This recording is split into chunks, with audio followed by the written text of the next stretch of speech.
Fertility के OPD में सबसे ज़्यादा जो पेशेंट्स आजकल प्रेजेंट हो रहे हैं वो पॉलीसिस्टिक ओवेरियन सिंड्रोम या पॉलीसिस्टिक ओवेरियन डिजीज़ के होते हैं। पॉलीसिस्टिक के बारे में मैंने बहुत से सेशंस रिकॉर्ड करवाए हैं, लेकिन दोबारा से रिपीट करूंगी कि पॉलीसिस्टिक एक इतना कॉमन प्रॉब्लम है जो कि तकरीबन रिप्रोडक्टिव एज ग्रुप की हर लड़की में कहीं ना कहीं मौजूद होता है। इसके मेजर साइन एंड सिम्टम्स में वेट गेन होना, पीरियड्स का बहुत कम आना, चेहरे पे गैर ज़रूरी बाल बन जाना, दाने, मुहासे और ये सब चीज़ें एक सिंड्रोम की फॉर्म में आना और इसके साथ अल्ट्रासाउंड पे पीसीओज या पॉलीसिस्टिक ओवेरियन ओवरीज की पिक्चर का आ जाना, ये सब एक सिंड्रोम बनाते हैं जिसे हम पॉलीसिस्टिक ओवेरियन सिंड्रोम कहते हैं। कहीं ना कहीं हर लड़की अपनी रिप्रोडक्टिव लाइफ में इस चीज़ को काउंटरैक्ट कर रही होती है। पॉलीसिस्टिक ओवेरियन सिंड्रोम्स के साथ प्रेगनेंसी पॉसिबल है, डिफ़िकल्ट है या इजी है? आज के सेशन में हम इसके बारे में एक जनरल सी बात करेंगे। पॉलीसिस्टिक ओवेरियन सिंड्रोम में बेसिकली ओवरीज अपने काम को कम कर देती हैं। मींस कि वो जो रेगुलर बेसिस पे मंथली एक एग रिलीज होता है वो एग रिलीज नहीं हो पाता, उसकी बजाय छोटे छोटे एग्स ओवरीज के अंदर एंट्रैप हो जाते हैं और सिस्ट की फॉर्म में, मल्टीपल सिस्ट की फॉर्म में वो ओवरीज में अपीयर होते हैं। इसी वजह से हम इसे पॉलीसिस्टिक ओवेरियन डिजीज कहते हैं। अब अगर मंथली एग रिलीज नहीं हो रहा तो इसका मतलब ये है कि प्रेगनेंसी होने में भी कुछ मसाइल होंगे।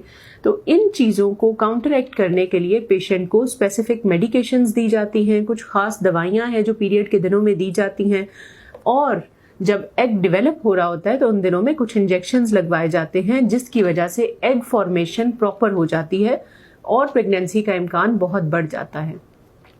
ये सब तो उस वक्त हम करेंगे जब पीरियड्स रेगुलर हो जाएंगे, लिहाजा हम 2 से 3 माह पेशेंट को मेडिसिन देते हैं कि ताकि उसके पीरियड्स पहले रेगुलर हों और फिर हम एग फॉर्मेशन की ये मेडिसिन दे सकें।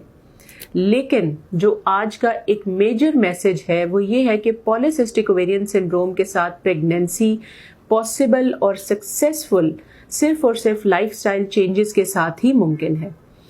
लाइफस्टाइल चेंजेस में बहुत सी चीज़ें आ जाती हैं जिसमें आपने डाइट को मॉडिफाई करना है, रिफाइंड कार्ब्स को बिल्कुल निकाल देना है, खाने को सिंपल और सादा कर लेना है और कोशिश करना है कि उसके अंदर बेकरी आइटम्स, बेवरेजेस यानी ये जो कोला ड्रिंक्स हैं ये कम से कम हो और मीठी चीज़ों का इस्तेमाल कम से कम हो ताकि वेट मैनेजमेंट साथ में हो।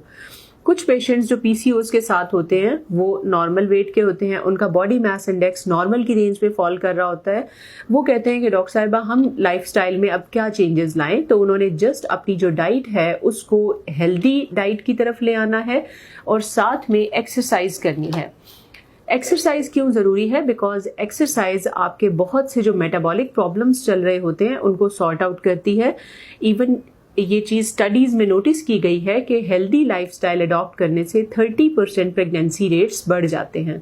सो इन एडिशन टू कि आपने अपने कंसल्टेंट को विजिट करना है, आपने पॉलीसिस्टिक ओवेरियन सिंड्रोम में अपने लाइफस्टाइल को मैनेज करना है ताकि आप एक हेल्दी और सक्सेसफुल प्रेगनेंसी ले सकें।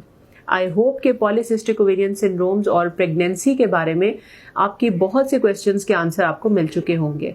अगर आपके कुछ और क्वेश्चंस हैं तो आप कमेंट्स में मुझे ज़रूर बताएं ताकि मैं उनके बारे में आपको गाइड कर सकूं। Thank you very much.